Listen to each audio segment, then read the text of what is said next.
ഗുരുവായൂരപ്പ ശരണം. നാരായണ നാരായണ ശ്രീധർമ്മകത്ത ദേവലേ ശരണം.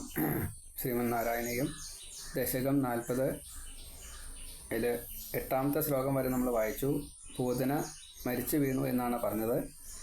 ഇനി അതിൻ്റെ ഭാവി 9ാമത്തെ ശ്ലോകം, പൂതനയുടെ ശരീരത്തിൽ നിന്ന് കുട്ടിയെ എടുക്കുന്നതും അങ്ങനെയുള്ള രംഗങ്ങൾ. ഓം ദശകം 40 ശ്ലോകം 9.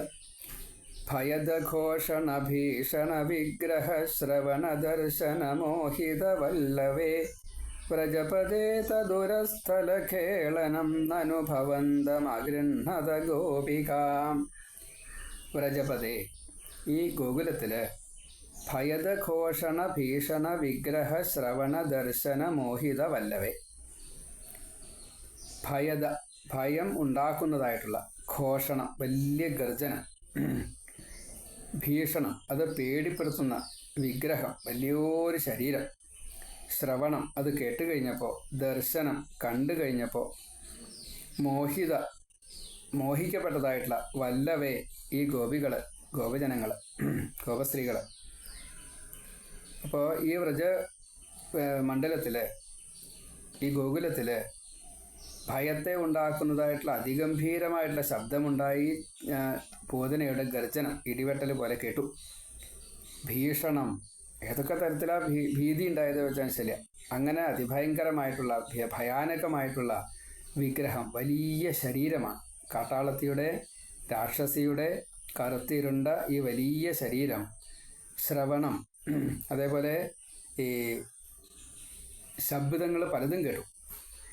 എന്തൊക്കെ ശബ്ദമാണ് കേട്ടത്? പൂതന വേദനിച്ചിട്ട് നിലവിളിക്കുന്നതായിട്ടുള്ള ശബ്ദം, വിടൂ വിടൂ എന്ന് പറഞ്ഞിട്ടുള്ള നിലവിളി, എനിക്ക് വേദനിക്കുന്നു, അലർച്ച. അതേപോലെ പുറമേക്ക് ഓടുമ്പോൾ ഉണ്ടാവുന്ന ആ കാല് വയ്ക്കുമ്പോഴുള്ള ശബ്ദം, കയ്യ് വീശുമ്പോഴുള്ള കാറ്റിനെ മുറിക്കുന്നതായിട്ടുള്ള ശബ്ദം. അതേപോലെ ഈ ശരീരം അങ്ങോട്ട് ചെന്ന് മരങ്ങൾ, കാര്യങ്ങളൊക്കെ എന്തൊക്കെയാണെന്ന് വെച്ചാൽ അത് മുഴുവൻ അവിടെ തവിട് പൊടിയായി. ഇപ്പം മരങ്ങൾ വീഴുന്ന ശബ്ദം, അതിൻ്റെ ഒരു അല, വല്ലാത്തൊരലയാണ്. മരങ്ങൾ ഇങ്ങോട്ട് ഒന്നിച്ചുകൊണ്ട് വീഴുമ്പോൾ എന്തൊരലയാണ്, ഒരു കമ്പനം, അതിൻ്റെ ഒരു ശബ്ദം. അങ്ങനെ അതിഭീഷണം. മാത്രമല്ല ഈ പൂതനയുടെ ശരീരം എന്ന് പറഞ്ഞു കഴിഞ്ഞാൽ ഒരു വലിയ ശരീരം. അത് കണ്ടപ്പോൾ, കേട്ടപ്പോൾ, ഈ ശബ്ദങ്ങൾ കേട്ടപ്പോൾ മോഹിച്ചു പോയി, മോഹാലസ്യപ്പെട്ടു പോയി ഈ ഗോപികൾ മുഴുവൻ. അത്ര വലിയ രംഗമാണ് അവിടെ ഉണ്ടായത്.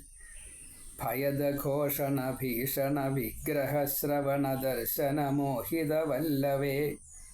പിന്നെയോ ഗോപികാഹ, ഈ ഗോപികള് തദുരസ്ഥല ഖേളനം, ആ പൂതനയുടെ ശരീരത്തിലെ ഉരഹ, വക്ഷസിൽ, ഈ മാറത്ത് ഇങ്ങനെ ഇരിക്കുക. അങ്ങനെ മാറത്ത് ഇരിക്കുന്നതായിട്ട് തദുരസ്ഥല ഖേളനം, ആ മാറിലോ, അവിടെ ആ സ്ഥലത്ത് കളിക്കുന്നതായിട്ടുള്ള ഖേളനമാണ്. അവിടെ പല തരത്തിൽപ്പെട്ടുള്ള കളികളാണ് കൃഷ്ണൻ ചെയ്യണത്. മുല കുടിച്ചിട്ട് പൂതന അവിടെ ചത്തു വീണു വെച്ചാലും കൃഷ്ണൻ അതിൻ്റെ മുകളിൽ ഇരുന്നുകൊണ്ട് നല്ല കളികളാണ്. ഇപ്പോൾ കുട്ടികൾക്ക് കളിക്കാൻ പ്രത്യേകിച്ച് കാരണമൊന്നും വേണ്ട. എന്തെങ്കിലും ഒരു വസ്തു കിട്ടണ്ട, എന്തെങ്കിലും ഒരു കാഴ്ച കാണണ്ട. അവർ ഉള്ളിൽ നിന്നും വരുന്നതായിട്ടുള്ള പ്രചോദനത്തിനനുസരിച്ച് കയ്യോ കാലോ കണ്ണോ തലയോ അങ്ങോട്ടും ഇങ്ങോട്ടും ഇളക്കിയ കാര്യങ്ങളൊക്കെ ചെയ്യും. അത്ര ചെറിയ കുട്ടിയാണ്, 3 മാസമായിട്ടില്ല, അപ്പോൾ കവിഴാറായിട്ടില്ല. അതിൻ്റെ മുന്നേ നടന്ന സംഭവമാണ്. അപ്പോൾ അതുകൊണ്ട് ഈ ഇപ്പോൾ ജനിച്ചിട്ടുള്ളതായിട്ട് കുട്ടികൾ 3 മാസം ഒന്നുമില്ല, 3 മാസമൊന്നുമില്ല, അന്ന ചെറിയ കുട്ടി തന്നെയാണ്. അപ്പോൾ ആ കുട്ടി അതിൻ്റെ ഉള്ളിൽ എന്തൊക്കെയാണ് കളിക്കുന്നുണ്ടാവുക, കയ്യും കാലിട്ട് അടിക്കുകയെ എന്തൊക്കെയാ ചെയ്യണ്ടോ, അത്രയേ ഉള്ളൂ. നമുക്ക് മാസക്കണക്ക് കാലദേശാവധി നിർമുക്തമായതുകൊണ്ട് കൃഷ്ണനെ പറ്റി അങ്ങനെയൊന്നും പറയാൻ പറ്റില്ല. ഏതായാലും കൃഷ്ണൻ ഇവിടെ ഉള്ളിൽ നിന്നുള്ള പ്രചോദനം കൊണ്ടാണ് കളിച്ചത്, അല്ലാണ്ട് ആ ശരീരത്തിൽ യാതൊന്നും കിട്ടാനില്ല. അവിടെ പർവ്വതം പോലെ നിൽക്കുകയാണ്. അപ്പോൾ ഒരു വലിയ കുന്നിൻ്റെ മുകളിൽ ഒത്ത നിലവിൽ അവിടെ കൃഷ്ണനെ സംബന്ധിച്ച് ഒരു വലിയ ഒരു ഗോളം എന്ന് കൂട്ടുക. ആ ഗോളത്തിൻ്റെ മുകളിൽ ഒരു ചെറിയ ഉറുമ്പ് ഇരിക്കുമ്പോൾ ആ ഉറുമ്പിന് അത് പരന്ന സ്ഥലമാണ്. എന്നാൽ കൂടുതൽ കൃഷ്ണൻ ഇത് പരന്ന സ്ഥലമാണ്, ഓടിക്കളിക്കാം. കോസറിയിലെ കുട്ടികൾ മുട്ടുകുത്തി കളിക്കുന്ന പോലെ ആ കുട്ടികൾക്ക് ഭാരമില്ലാത്തതുകൊണ്ട് കോസറി കൊണ്ട് താണു പോകുന്നില്ല. എന്ന കൂട്ടത്തിൽ ഈ മാർദ്ദവമുള്ളതായിട്ടുള്ള ഈ സ്ഥലം, അവിടെ ഈ കൃഷ്ണന്റെ ഭാരം കൃഷ്ണൻ എന്ത് ചെയ്തു, ഒന്ന് ലഘൂകരിക്കുകയും ചെയ്തു. അപ്പോൾ പിന്നെ ഒട്ടും താഴില്ല. മറ്റേത് നല്ല അങ്ങനല്ലേ, ഇതിപ്പോൾ താഴില്ല. അപ്പോൾ കൃഷ്ണൻ ഈ അണിമാതി അഷ്ടൈശ്വര്യങ്ങൾക്ക് അധിപനാ. അപ്പം അതുകൊണ്ട് അതൊന്നും അവിടെ സംഭവിച്ചില്ല. അവിടെ തതുരസ്ഥല കേളനം ഭവന്തം അതിങ്ങനെ ചെയ്തുകൊണ്ടിരിക്കുക ഈ കളികളെ. അങ്ങയെ വേഗം അഗ്രഹന്താനു ഗോപികമാര് ആ പൂതനയുടെ ശരീരത്തിൽ കയറിയിട്ട്, എങ്ങനെയൊക്കെ കയറി ചോദിച്ചാൽ മനസ്സിലായി, കോണിയൊക്കെ വെച്ചിട്ടുണ്ടാവും. കാരണം അത്രയും വലുതാണ് ശരീരം. അതിൻ്റെ ഒരു വിസ്താരമുണ്ട്. വലിയ തടയണ പോലെയാണ് കയ്യും കാലും ഒക്കെ. വലിയൊരു കയം പോലെയാണ് പൊക്കിള്. പർവ്വതം പോലെയാണ് സ്ഥലങ്ങൾ. പിന്നെ മറ്റേ കണ്ണായാലും മൂക്കായാലും ഒക്കെ കാഴ്ചയ്ക്ക് വിരൂപമാണ്. ഭയം ഉണ്ടാക്കുന്നതാണ്. ഭയത ഘോഷണ ഭീഷണ വിഗ്രഹമാണ്, അത്രേ പറയാനുള്ളൂ. അപ്പോൾ അവൾ ഉണ്ടാക്കിയുള്ള ശബ്ദമാണെന്ന് വെച്ചാൽ കേട്ട് കഴിഞ്ഞാൽ ശ്രവണം അതും ഭയത, ദർശനം അവളെ കണ്ടാൽ പേടിയാവും ചെയ്യും. അങ്ങനെ മോഹിക്കപ്പെട്ടു പോയിട്ടുള്ള ഈ വല്ലവിമാർക്ക് യാതൊരു മടിയുണ്ടായില്ല. ഈ മാറത്ത് കളിക്കുന്നതായിട്ടുള്ള ആ ഉണ്ണിയെ അവിടേക്ക് എങ്ങനെയൊക്കെയോ കയറി ചെന്ന് ഉടുത്തു. ഭയത ഘോഷണ ഭീഷണ വിഗ്രഹ ശ്രവണ ദർശന മോഹിത വല്ലവേ പ്രജപദേ തദുരസ്ഥല ഖേളനം നനുഭവന്തമഗൃഹത ഗോപികാം ഭുവനമംഗള നാമഭിരേവതേ യുവതിഭിർബഹുധാ കൃതരക്ഷണ ത്വമയി വാദനികേതനനാഥ മാമഗദയൻ കുരു താവക സേവകം. അയ്യേ വാദനികേതന, അല്ലയോ ഗുരുവായൂരപ്പ. അവിടെ ഗുരുവായൂരിൽ വാദം ഗുരു വായു അവിടെ നികേതനമാക്കിയത്, അവിടെ താമസിക്കുക, സദാസമയത്ത് അവിടെ താമസിക്കുക എന്നുള്ള രീതിയിൽ വാസസ്ഥാനമാക്കിയിട്ടുള്ള ഗുരുവായൂരപ്പ. പാദനികേതന ഗുരുവായൂര് വായുവിൽ അവിടെയാണ് താമസം. അപ്പം അതുകൊണ്ട് അങ്ങനെയുള്ള ആ ഭഗവാനെ ഗുരുവായൂരപ്പ യുവതിഭിഹി ഈ ഗോപ വനിതകള് തേ അങ്ങയെ ഭുവനമംഗള നാമഭിഹി ഏവ ലോകത്തിൽ വെച്ച് ഏറ്റവും മംഗളം തരുന്നതായിട്ടുള്ള നാമം, ആ നാമങ്ങളെ തന്നെ ഏവ കൃതരക്ഷണ നാമങ്ങളാൽ തന്നെ രക്ഷണം ചെയ്തു. ഭൂമിക്ക് മംഗളത്തെ പ്രദാനം, അല്ലെങ്കിൽ പ്രപഞ്ചത്തിന് മുഴുവൻ മംഗളത്തെ പ്രദാനം ചെയ്യുന്നതായിട്ടുള്ള നാമങ്ങളെ കൊണ്ട്, അവിടെ ദ്വാദശനാമങ്ങളെ കൊണ്ട്, അതാണ് കേശവായ നമ, നാരായണായ നമ, മാധവായ നമ, ഗോവിന്ദായ നമ, വിഷ്ണവേ നമ, മധുസൂദനായ നമ, ത്രിവിക്രമായ നമ, വാമനായ നമ, ശ്രീധരായ നമ, ഋഷികേശായ നമ, പത്മനാഭായ നമ, ദാമോദരായ നമ എന്ന് 12 നാമങ്ങൾ, ദ്വാദശനാമങ്ങൾ. ആ ദ്വാദശനാമങ്ങളുടെ ബീജാക്ഷരങ്ങളാണ് ഓം നമോ ഭഗവതേ വാസുദേവായ എന്നത്. അപ്പോൾ അതിനെ അവിടെ ഭുവനമംഗള നാമഭിരേവ എന്ന് മേപ്പത്തൂര് അതിഭംഗിയായിട്ട് പറഞ്ഞു. അപ്പോൾ നമ്മളത് വ്യാഖ്യാനിച്ചാലേ അത് കിട്ടുള്ളൂ. ഭുവനത്തിൻ്റെ മംഗളങ്ങൾക്ക് കാരണമായി തീരുന്ന ഈ 12 നാമങ്ങൾ, കൃഷ്ണന്റെ നാമങ്ങളൊക്കെ ഭുവനമംഗളം തന്നെയാണ്, അല്ലാഞ്ഞിട്ടല്ല. എങ്കിലും ഇതാണ് അവിടെ ചെയ്തത് എന്ന് സാരം, അത്രയേ ഉള്ളൂ. കൃതരക്ഷണ അവിടെ ഭഗവാൻ ഈ കൃഷ്ണന് യശോദയുടെ ഉണ്ണിക്ക് രക്ഷ ചെയ്യാൻ വേണ്ടിയിട്ട് ഭഗവാനെ സ്മരിച്ചു എന്നാണ് ഈ 12 നാമങ്ങളെ കൊണ്ട്.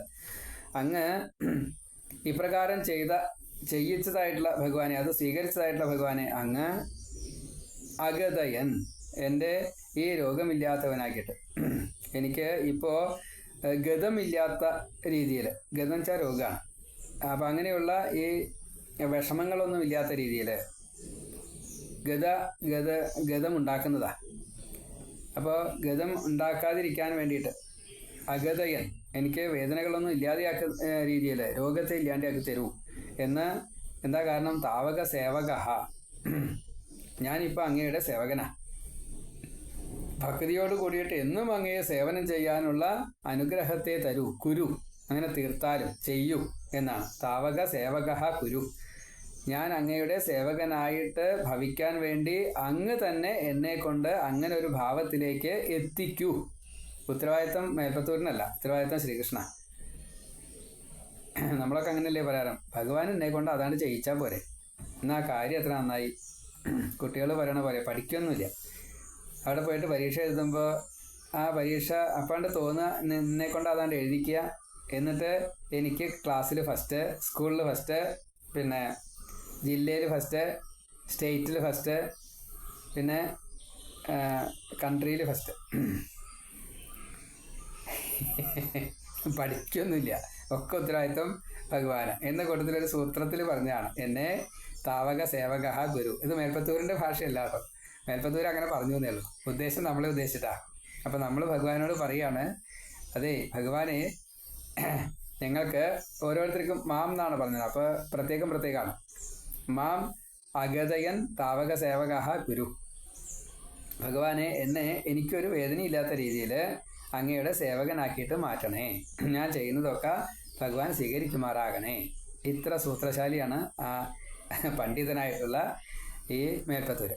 അപ്പം നമ്മളെ കൊണ്ട് അത് ചെയ്യിക്കുകയാണ് സാർ. അപ്പം നമ്മളത് ചെയ്യണം. ഭുവനമംഗളനാമഭിരേവതേ യുവതിഭിർബഹുധാ കൃതരക്ഷണ ത്വമയി വാതനികേതനനാഥ മാം അഗതയൻ കുരു താവക സേവകം. ഇങ്ങനെ ആ ദശകത്തെ അവിടെ സമാപിപ്പിക്കുകയാണ് ഉണ്ടായത്. നമുക്ക് കൃതരക്ഷണ, എങ്ങനെയാ കൃതരക്ഷണം ചെയ്തത്? ഭുവനമംഗളത്തിന് വേണ്ടിയിട്ടുള്ള നാമങ്ങളെ കൊണ്ട് രക്ഷണം ചെയ്തു എന്നാണ്. അപ്പോൾ ഭാഗവത പ്രകാരം പശുവിൻ്റെ വാല് ഗോമയത്തിന് മുക്കി, അതേപോലെ ഗോമയം എടുത്തുകൊണ്ട് 12 അവയവങ്ങളിലായിട്ട് ന്യാസം ചെയ്തു. അതേപോലെ ഗോമൂത്രത്തിൽ മുക്കി, എന്നിട്ടൊന്ന് കുളിപ്പിച്ചു കൃഷ്ണനെ. അതിന് ശേഷമാണ് ഈ 12 നാമങ്ങളെ ന്യാസം ചെയ്തത്. നെറ്റിത്തടത്തിൽ കേശവൻ രക്ഷിക്കട്ടെ, ഉദരത്തിൽ നാരായണൻ രക്ഷിക്കട്ടെ, വക്ഷസ്സിൽ മാറിൽ മാധവൻ രക്ഷിക്കട്ടെ, ഈ തൊണ്ടക്കുഴിയിൽ താലുമൂലം അവിടെ ഗോവിന്ദൻ രക്ഷിക്കട്ടെ, വലത്തെ ഭാഗത്ത് വിഷ്ണു രക്ഷിക്കട്ടെ, ഇടത്ത് ഭാഗത്ത് മധുസൂദനൻ രക്ഷിക്കട്ടെ, കഴുത്തിൻ്റെ മുൻഭാഗം ത്രിവിക്രമൻ രക്ഷിക്കട്ടെ, ഇടത്തെ പാർശ്വത്തിൽ വാമനൻ രക്ഷിക്കട്ടെ, ഇടത്തെ കയ്യിൽ ശ്രീധരൻ രക്ഷിക്കട്ടെ. അപ്പോൾ വലത്ത് ഭാഗത്ത് വിഷ്ണുവും വലത്തെ കയ്യിൽ മധുസൂദനനും, കഴുത്തിൻ്റെ മുൻഭാഗത്ത് ത്രിവിക്രമനും, ഇടത്തെ പാർശ്വത്തിൽ വാമനനും, ഇടത്തെ കയ്യിൽ ശ്രീധരനും രക്ഷിക്കട്ടെ. അതേപോലെ കഴുത്തിൻ്റെ മുൻഭാഗത്ത് ത്രിവിക്രമൻ, കഴുത്തിൻ്റെ പിൻഭാഗത്ത് ഹൃഷികേശൻ രക്ഷിക്കട്ടെ. പൃഷ്ഠത്തിൽ പത്മനാഭൻ രക്ഷിക്കട്ടെ, കടിപ്രദേശത്ത് ദാമോദരൻ രക്ഷിക്കട്ടെ.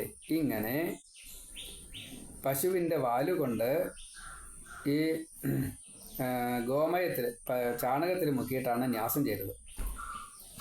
അതും ഗോമൂത്രത്തിൽ കുളിപ്പിച്ചതിൻ്റെ ശേഷമാണ്. രാക്ഷസിയുടെ ശരീരത്തിൽ നിന്നും വരുന്നതായിട്ടുള്ള ദുർഗന്ധങ്ങൾ മുഴുവൻ ഉണ്ണിക്ക് ഹാനികരാണ്. അത് ഉണ്ണിയുടെ മുഖത്തിലൂടെ മാത്രമല്ല, മറ്റ് ശരീരം മുഴുവൻ ദുർബലാണ്. ആ സമയത്ത് എല്ലാം സ്വീകരിക്കപ്പെടും. ആ സ്വീകരിക്കുന്നത് മുഴുവൻ ദുർഗന്ധപൂരിതാണ്. മാത്രമല്ല അത് തൊട്ട് കഴിഞ്ഞാൽ തന്നെ പ്രശ്നമാണ്. അത്രയും കൂടുതൽ ബുദ്ധിമുട്ടിക്കും, രോഗങ്ങളുണ്ടാക്കും. അപ്പോൾ അതിന് ഈ നാമം ചൊല്ലിക്കൊണ്ട് പശുവിൻ്റെ ചാണകമാണ് മരുന്നായിട്ട് ഉപയോഗിച്ചത്. അപ്പോൾ മന്ത്രഭൂതമായിട്ടുള്ള ഗോമയം, അപ്പം അതിനൊക്കെ വളരെയധികം ഈ വിഷവീര്യത്തെ ഇല്ലാണ്ടാക്കാം. മഞ്ഞളിനെ പോലെ ഒക്കെ കഴിവുണ്ട്. അത് ചെയ്തു.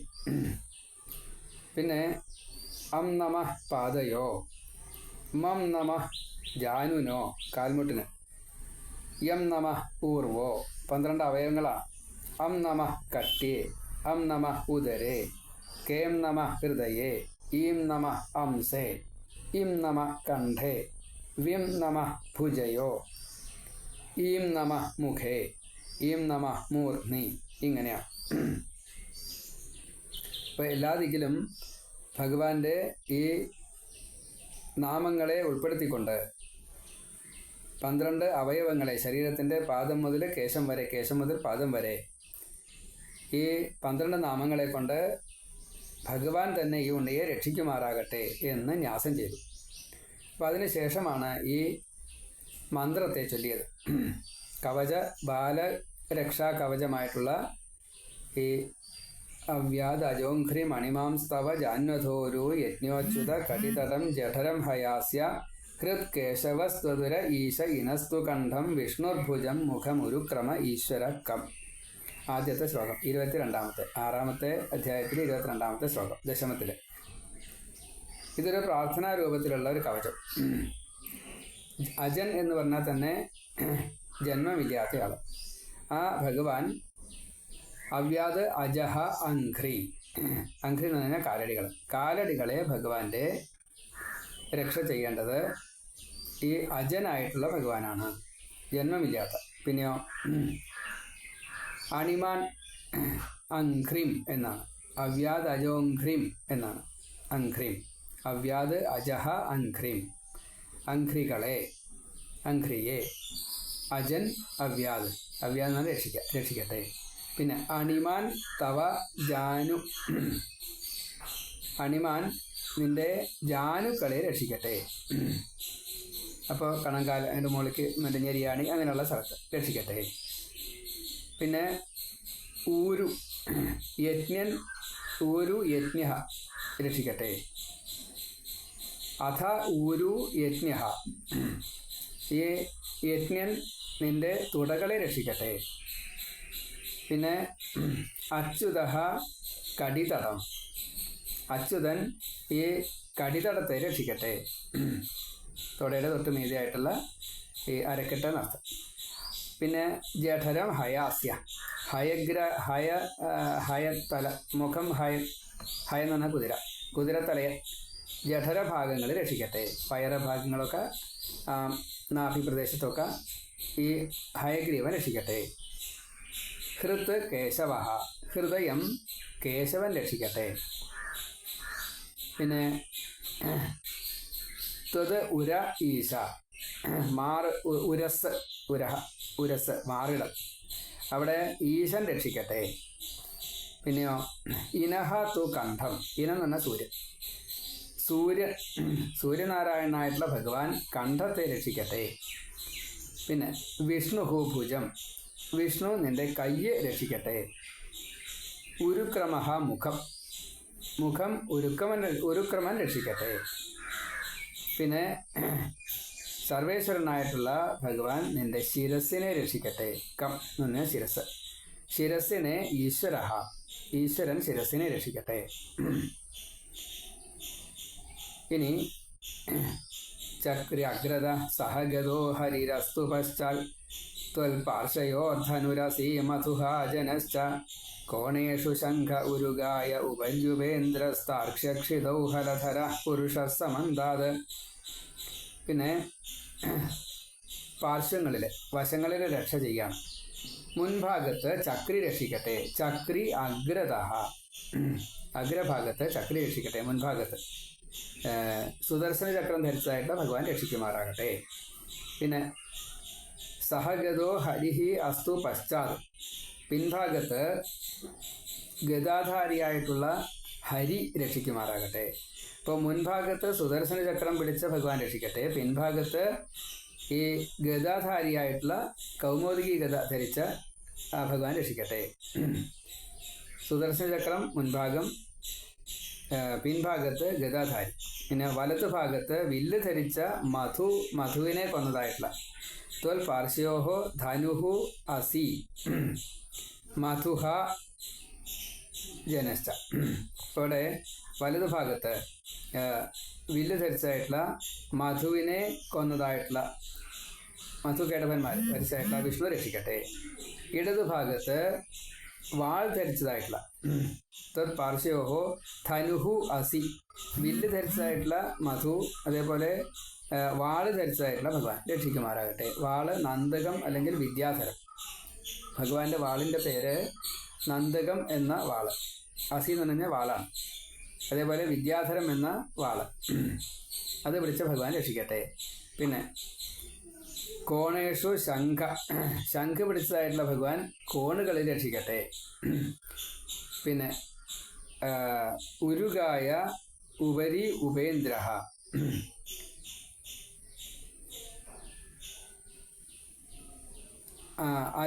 അജനഹ കോണേഷു, അജൻ ഈ എല്ലാ ദിക്കിലും അജനായിട്ടുള്ള ഭഗവാൻ രക്ഷിക്കുമാറാകട്ടെ കോണുകളിൽ. പിന്നെയോ കോണേഷു ശംഖ, അതുപോലെ ദിക്കുകളിലുള്ള ഭഗവാൻ ദിക്കുകളിൽ അവിടെ കോണുകളിൽ വിദിക്കുകളാണ് കോണുകൾ. ആ വിദിക്കുകളിൽ ശംഖ് ധരിച്ചതായിട്ടുള്ള ഉരുഗായൻ ത്രിവിക്രമൻ വാമനമൂർത്തി വലുതായിട്ടുള്ള ആ വിരാട് രൂപം അത് രക്ഷിക്കുമാറാകട്ടെ. പിന്നെ ഉപരിഭാഗത്ത് ഉപേന്ദ്രൻ. ഉപേന്ദ്രൻ എന്നുള്ളത് ഇന്ദ്രന്റെ അനുജനായിട്ട് വാമനനായിട്ട് ജനിച്ചു. അതാണ് ഉപേന്ദ്രൻ. 12ാമത്തെ നാമാണ്.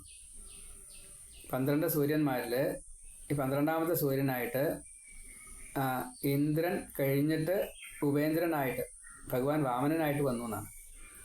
ആ രൂപമാണ് ഈ ഉപേന്ദ്രൻ. അത് മുകൾ ഭാഗം രക്ഷിക്കട്ടെ. ഉപരി ഉപേന്ദ്ര. പിന്നെയോ താർക്ഷ്യ ക്ഷിതൗ. താഴെ ഉപരിഭാഗത്ത് ഉപേന്ദ്രൻ രക്ഷിക്കട്ടെ. പിന്നെ ഭൂമിയിൽ ഗരുഡാരൂഢനായിട്ടുള്ള താർക്ഷ്യൻ നിന്നെ രക്ഷിക്കട്ടെ. താർക്ഷ്യൻ എന്ന് പറഞ്ഞു കഴിഞ്ഞാൽ ഗരുഡനാണ്. അപ്പോൾ ആ ഗരുഡന്റെ പുറത്തുള്ള ഭഗവാൻ, ഗരുഡന്റെ പുറത്ത് ഇരിക്കുന്നതായിട്ടുള്ള ഭഗവാൻ ഭൂമിയിൽ രക്ഷിക്കട്ടെ. പിന്നെയോ ക്ഷിതൗ ഹലധര പുരുഷ സമന്താത്. പിന്നെ കീഴ്ഭാഗത്ത് ഹലധരൻ അനന്തഭഗവാൻ. ആ അനന്ത ഭഗവാൻ രക്ഷിക്കട്ടെ. എല്ലാ ദിക്കിലും പുരുഷൻ രക്ഷിക്കട്ടെ. ഹലധരൻ എന്നുള്ളത് കലപ്പ ധരിച്ചതായിട്ടുള്ള ഭഗവാൻ അനന്തനാണ്. അപ്പോൾ ഭൂമിയിൽ ഈ താർക്ഷ്യൻ ഗരുഡന്റെ പുറത്തിരിക്കുന്ന ഭഗവാനും അടിഭാഗത്ത് അനന്തനും കലപ്പ ധരിച്ചതായിട്ടുള്ള അനന്ത ഭഗവാനും രക്ഷിക്കട്ടെ. ഇനി ഇന്ദ്രിയാണി ഹൃഷീകേശ പ്രാണാൻ നാരായണോവതു ശ്വേതദ്വീപപതി ചിത്തം മനോ യോഗേശ്വരോവതു. ഇപ്പോൾ ശരീരത്തിൻ്റെ 12 അവയവങ്ങളെ 12 നാമങ്ങളിൽ ഉള്ള ഭഗവാൻ രക്ഷിക്കുമാറാകട്ടെ എന്ന് പറഞ്ഞു. അതിന് ശേഷം ഇനി മനസ്സിൻ്റെ രക്ഷയാണ്. അവിടെ ഇന്ദ്രിയങ്ങളെ ഇന്ദ്രിയത്തിൻ്റെ അധിപനായിട്ടുള്ള ഹൃഷീകേശൻ രക്ഷിക്കട്ടെ. ഇന്ദ്രിയ അധിപനാണ് ഹൃഷീകേശൻ. പഞ്ചപ്രാണങ്ങളെ നാരായണൻ രക്ഷിക്കട്ടെ.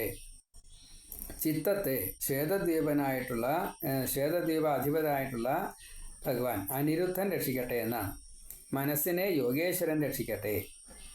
അപ്പോൾ അവിടെ സ്വതേ മനസ്സിൻ്റെ അധിപതി ഈ അനിരുദ്ധനാണ്. ഈ ശ്വേതദ്വീപത്തിൻ്റെ അധിപതി ഈ അനിരുദ്ധനാണ്. അപ്പോൾ അവിടെ ചിത്തത്തെ ശ്വേതദ്വീപാധിപതിയായിട്ടുള്ള അനിരുദ്ധൻ രക്ഷിക്കട്ടെ. മനസ്സിനെ യോഗേശ്വരൻ രക്ഷിക്കട്ടെ. മഹായോഗിൻ നമോസ്തുതേ മഹായോഗിൻ പ്രപന്ന മനുഷാധിമാം യഥാത്വ ചരണാംഭോജെ രതി സ്യാദ് അനപായിനി. അപ്പം അങ്ങനെയുള്ള ആ ഭഗവാൻ ഈ മനസ്സിനെ യോഗേശ്വരനായിട്ടുള്ള ആ ഭഗവാന്റെ മൂർത്തിഭാവം രക്ഷിക്കുമാറാകട്ടെ. പൃശ്നിഗർഭസ്തു തേ ബുദ്ധിം ആത്മാനം ഭഗവാൻ പരഃ ക്രീഡന്തം പാതു ഗോവിന്ദ ശയാനം പാതു മാധവ. പൃശ്നിഗർഭത്തിൽ അവതരിച്ചതായിട്ടുള്ള ഭഗവാൻ അനിരുദ്ധൻ നിന്റെ ബുദ്ധിയെ രക്ഷിക്കട്ടെ. ഇപ്പം ഇവിടെ ലേശം വ്യത്യാസമുണ്ട്. അതായത് ബുദ്ധി സ്വതേ പ്രദ്യുമ്നനാണ്. ഇവിടെ ഗോപികമാർ പറഞ്ഞത് ഈ പൃശ്നിയുടെ സുതപസ് പൃശ്നി ആദ്യത്തെ കൃതയുഗത്തിലുള്ള ജന്മമാണ്. ഭഗവാൻ അന്ന് പൃശ്നിഗർഭൻ എന്ന പേരിൽ പൃശ്നിക്ക് മകനായിട്ട് പിറന്നു ഈ കൃഷ്ണൻ.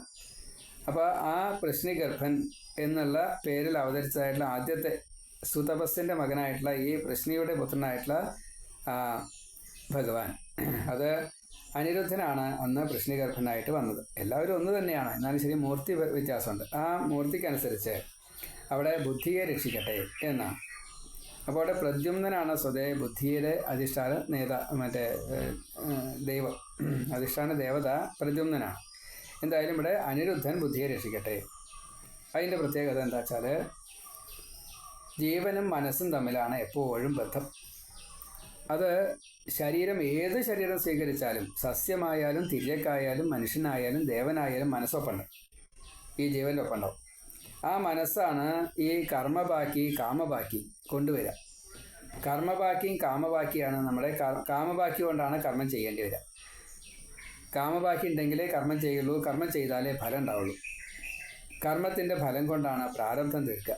പ്രാരബ്ധം തീർക്കുമ്പോഴാണ് സുഖദുഃഖങ്ങളായിട്ട് വരിക. ഈ സുഖദുഃഖങ്ങളാണ് പുണ്യപാപങ്ങളായിട്ട് മാറുക. അപ്പോൾ പുണ്യപാപങ്ങളെ ഇല്ലാണ്ടാക്കാൻ ആ ഒരു ഭാവത്തിലാണ് മൂർത്തിഭേദം. അതുകൊണ്ടാണ് മനോബുദ്ധിര അഹങ്കാര ചിത്തങ്ങൾ പ്രദ്യുമ്നനായിട്ടും അനിരുദ്ധനായിട്ടും സംഘർഷനായിട്ടും വാസുദേവനായിട്ടും നമ്മുടെ ഈ 4 ഭാവത്തെ രക്ഷിക്കുന്നത് ഈ മനസ്സിൻ്റെ ജീവനുമായിട്ടുള്ള എപ്പോഴുമുള്ള ബന്ധം, മുക്തി കിട്ടുന്നത് വരെയുള്ള ബന്ധം. അതാണ് അപ്പോൾ ആ ഭാവത്തെ ആര് രക്ഷിക്കണം? ഈ അധിഷ്ഠാന ദേവതകളൊക്കെ കൂടിയിട്ട് രക്ഷിക്കണം. അപ്പം അതിന് വേണ്ടിയിട്ട് ഗോപികുമാർ ഇങ്ങനെ പറഞ്ഞു എന്നേ ഉള്ളൂ. അപ്പോൾ അവിടെ ഭഗവാൻ അനിരുദ്ധൻ രക്ഷിക്കുമാറാകട്ടെ. ഈ പിന്നെയോ സർവസംഹാരകാരനായ സംഘർഷണൻ ആത്മാവിനെ രക്ഷിക്കട്ടെ. ആത്മാവ് വെച്ച ജീവാത്മാവിനെ രക്ഷിക്കട്ടെ. ഞാൻ എന്നുള്ള ബോധം അത് ഇപ്പോൾ ദേഹബോധത്തിലാണ് നമ്മളിരിക്കുന്നത്.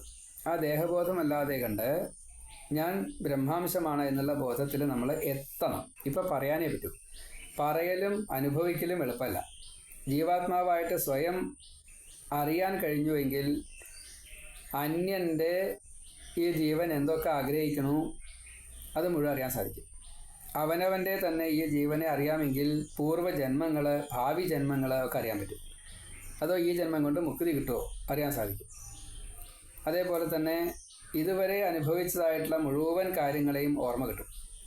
ഇനി ഈ ശരീരം ജീവൻ ഉപേക്ഷിക്കുന്നത് വരെയുള്ള ഭാവി എന്തൊക്കെയാണോ അനുഭവിക്കേണ്ടത് അതിനെയും പറയാൻ സാധിക്കും. അപ്പോൾ ആ കഴിവ് നമുക്കില്ല. ഇപ്പം നമ്മൾ പറയണേ ഉള്ളൂ, ബ്രഹ്മാംശമാണ് ജീവൻ എന്ന് പറയണേ ഉള്ളൂ, അത് അനുഭവത്തിലില്ല. അപ്പം അങ്ങനെ അഹങ്കാരത്തെ സംഘർഷണം രക്ഷിക്കട്ടെ. പിന്നെയോ കളിച്ചു നടക്കുന്നതായിട്ടുള്ള സമയത്ത് ഗോവിന്ദൻ രക്ഷിക്കട്ടെ. ക്രീഡന്തം പാതു ഗോവിന്ദ. അതേപോലെ ശയാനം പാതു മാധവ. കിടക്കുന്ന സമയത്ത് മാധവൻ രക്ഷിക്കട്ടെ. ഇടത്തോട്ട് തിരിഞ്ഞ് മാധവായ നമ, വലത്തോട്ട് തിരിഞ്ഞ് കേശവായ നമ.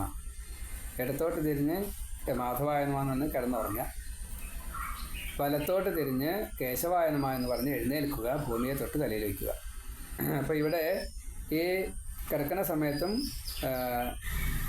എഴുന്നേൽക്കുന്ന സമയത്തുമൊക്കെ ഭഗവാൻ രക്ഷിക്കട്ടെ. കളിക്കുന്ന സമയത്ത് ഗോവിന്ദൻ രക്ഷിക്കട്ടെ. പ്രജന്തം അവ്യാത് വൈകുണ്ഠ ആസീനം ത്വാം ശ്രീയപ്പതി പുഞ്ചാനം യജ്ഞഭുക്പാതു സർവഗ്രഹ ഭയങ്കര. പ്രജന്തം അവ്യാത് വൈകുണ്ഠ, സഞ്ചരിക്കുന്ന സമയത്ത് വൈകുണ്ഠൻ രക്ഷിക്കട്ടെ. അതായത് വൈകുണ്ഠം എന്നുള്ളതിൻ്റെ അർത്ഥം തന്നെ ദുഃഖങ്ങളൊന്നും ഇല്ലാത്ത രീതിയിൽ എന്നുള്ള ഭാവമാണ്. അപ്പോൾ നമ്മൾക്ക് സഞ്ചരിക്കുക, അപ്പോൾ തീർത്ഥയാത്ര പോവുകയാണ് വെച്ചാൽ വിഷമങ്ങളൊന്നും ഉണ്ടാവാണ്ട് വേണം. അപ്പോൾ ഇനി അവിടെ അങ്ങനത്തെ സ്ഥലങ്ങളിൽ ശ്രീരാമ രക്ഷിക്കട്ടെ അങ്ങനെയൊക്കെ വരണ്ട്. എങ്കിലും ആ സമയത്ത് ഈ ദേവതമാർ ദുഃഖമില്ലാത്ത രീതിയിൽ, നമ്മെ ക്ഷീണമൊന്നുമില്ലാത്ത രീതിയിൽ മനസ്സിനും ശരീരത്തിനും സന്തോഷത്തെ ഉണ്ടാക്കി തരുമാറാകട്ടെ. വ്രജന്തം അഭ്യാസം. ഇവിടെ ഇപ്പോൾ കുട്ടികളാകുമ്പോൾ ചെറിയ കുട്ടികൾ നടക്കുക, അല്ലെങ്കിൽ മറ്റേ മുട്ടുകുത്തി നടക്കുക, അല്ലെങ്കിൽ അങ്ങനെയുള്ള ഒരു ഭാവത്തിലേ ആയുള്ളൂ. ഇവിടെ ഒന്നും ആയിട്ടില്ല. നീന്താനും കൂടി തുടങ്ങിയിട്ടില്ല. നിലത്ത് കിടന്നതിന് കുട്ടികൾ നീന്തില്ല, അതും കൂടി തുടങ്ങിയിട്ടില്ല. അപ്പോൾ കയ്യും കാലിട്ട് അനക്കാതൊക്കെ ആയിട്ടുള്ളൂ. ആ സമയത്ത് ഇതൊക്കെ ചലനമാണ്. ആ ചലന സമയത്ത് വൈകുണ്ഠം രക്ഷിക്കട്ടെ, ദുഃഖം ഉണ്ടാവരുത് എന്ന്. ആസീനം ത്വാം ശ്രീയപ്പതി. പിന്നെ ഇരിക്കുകയാണെങ്കിൽ അവിടെ ലക്ഷ്മീപതിയായിട്ടുള്ള ഭഗവാൻ രക്ഷിക്കട്ടെ. ലക്ഷ്മി എവിടെ ഇരിക്കുക? ഭഗവാന്റെ വക്ഷസ്സിൽ, അതല്ലെങ്കിൽ തുടയിലിരിക്കും. അപ്പോൾ അവിടെ ലക്ഷ്മീപതിയായിട്ടുള്ള ഭഗവാൻ ലക്ഷ്മിയെ എങ്ങനെയാണോ സുഖിപ്പിക്കുന്നത് അതേപോലെ ഈ ഉണ്ണിയെ രക്ഷിക്കുമാറാകട്ടെ. ഭുഞ്ചാനം യജ്ഞഭുക്ക്. യജ്ഞഭുക്കായിട്ടുള്ള ഈ ഭഗവാൻ ഊണ് കഴിക്കണ സമയത്ത് രക്ഷിക്കുമാറാകട്ടെ. അവിടെ ഇപ്പം എന്താ ഊണ് കഴിക്കുക? സ്തന്യമാണ് ഊണ് കഴിക്കുക, മുലപ്പാലം. യശോദയുടെ മറ്റുള്ള ഗോപികമാരെയൊക്കെ കുടിക്കുന്നുണ്ടാവും. പശുവിൻ്റെ തന്നെ മുല കുടിക്കുന്ന ആളാണ്. അപ്പോൾ പിന്നെ മറ്റുള്ള ഗോപികമാരെ കുടിക്കാതിരിക്കില്ല, ഉറപ്പാണ്. ഏതായാലും അങ്ങനെ ഇവിടെ പാലില്ലായിട്ടല്ല കേട്ടോ, എന്നാലും എത്ര കിട്ടിയാലും പോരല്ലോ. അതുകൊണ്ട് എല്ലാവരിൽ നിന്നും പ്രസാദം കൊടുക്കാൻ വേണ്ടിയിട്ട് എല്ലാവരിൽ നിന്നും വഴിപാട് സ്വീകരിക്കും ഭഗവാനെ, അതാണ്. അപ്പോൾ യജ്ഞബുക്ക് ഈ കഴിക്കണ സമയത്ത് രക്ഷിക്കട്ടെ. സർവഗ്രഹ ഭയങ്കര. എല്ലാ സമയത്തും പല തരത്തിൽപ്പെട്ടതായിട്ടുള്ള ഈ ഉപദ്രവങ്ങൾ ഗ്രഹങ്ങളിൽ നിന്നും ചിലപ്പോൾ ഉണ്ടാവും. ഗ്രഹത്തിൻ്റെ നിൽക്കുന്ന സ്ഥാനം ശരിയല്ലെങ്കിൽ, സൂര്യനായാലും ചന്ദ്രനായാലും ഭൂമിയായാലും ചൊവ്വയായാലും വ്യാഴായാലും ശനിയായാലും ഒക്കെ കുറച്ചായിട്ട്, ശുക്രനായാലും ഒക്കെ ഇങ്ങനെ കുറച്ച് ദ്രോഹിക്കും. നിൽപ്പ് ശരിയല്ലാച്ച, നോട്ടം ശരിയല്ലാച്ച. അപ്പോൾ ആ ഗ്രഹദോഷങ്ങളെ ഇല്ലാണ്ടിയാക്കി തീർക്കട്ടെ. യജ്ഞഭുക്കായിട്ടുള്ള ഭഗവാൻ രക്ഷിക്കുമാറാകട്ടെ.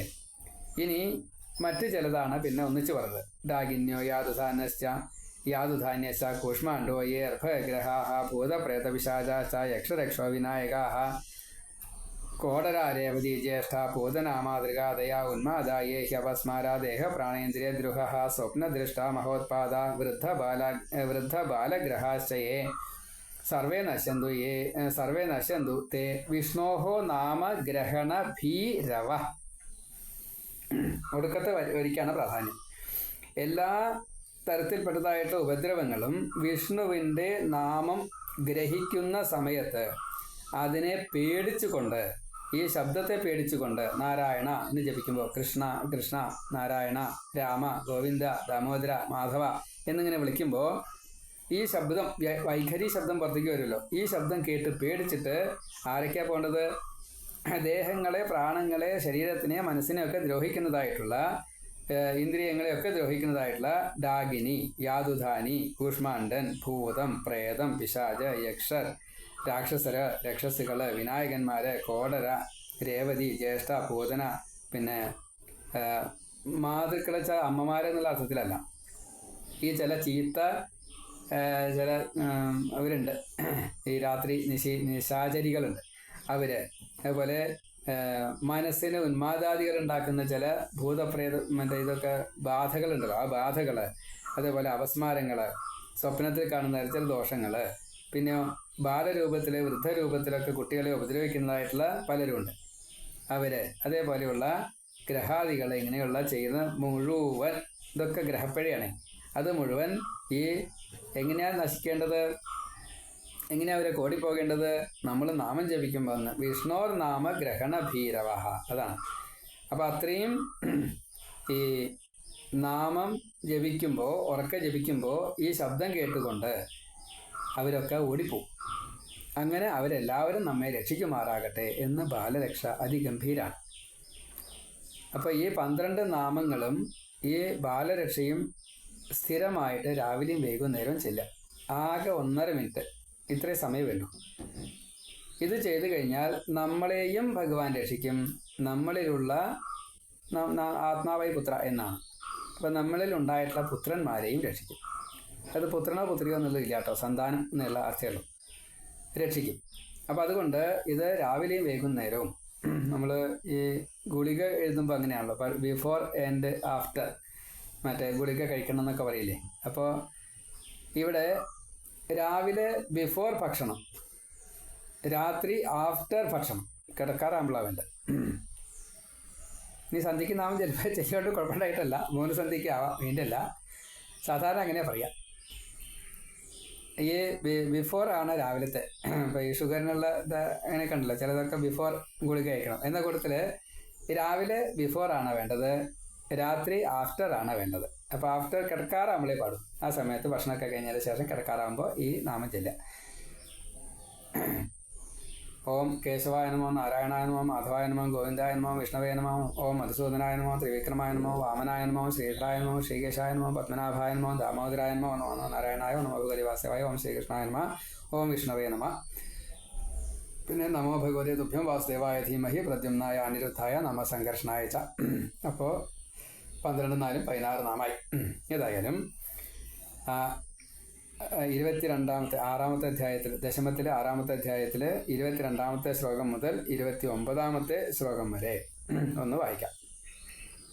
ഓം അവ്യാതജോഘ്രിമണിമാംസ്തവജാന്വധോരു യജ്ഞോച്യുത കടിതടം ജഠരം ഹയാസ്യ ഹൃത്കേശവസ്ത്വദുര ഈശൈനസ്തു കണ്ഠം വിഷ്ണുർഭുജം മുഖമുരുക്രമ ഈശ്വരകം ചക്രഗ്രത സഹഗതോ ഹരിരസ്തു പശ്ചാൽത്വൽപാർശ്വയോർധനുരസീ മധുഹാജനശ്ച കോണേഷു ശംഖ ഉരുഗായ ഉപര്യുവേന്ദ്രസ്താർക്ഷക്ഷിതൗ ഹരധര പുരുഷः സമന്താത് ഇന്ദ്രിയാണി ഹൃഷീകേശ പ്രാണാന്നാരായണോ വധു ശ്വേതദ്വീപപതിശ്ചിത്തം മനോ യോഗേശ്വരോ വധു പ്രശ്നിഗർഭസ്തു തേ ബുദ്ധിം ആത്മാനം ഭഗവാൻ പര ക്രീഡന്തം പാതു ഗോവിന്ദ ശയാനം പാതു മാധവ പ്രജന്തമവ്യാദ്വൈകുണ്ഠ ആസീനം ത്വാം ശ്രിയപ്പതി ഭുഞ്ജാനം യജ്ഞഭുക് പാതു സർവഗ്രഹ ഭയങ്കര രാഗിന്യോ യാതു ധാന്യശ്ച കൂഷ്മാണ്ഡോ യേർഭഗഗ്രഹാ ഭൂതപ്രേതപിശാചാശ്ച യക്ഷരക്ഷോ വിനായക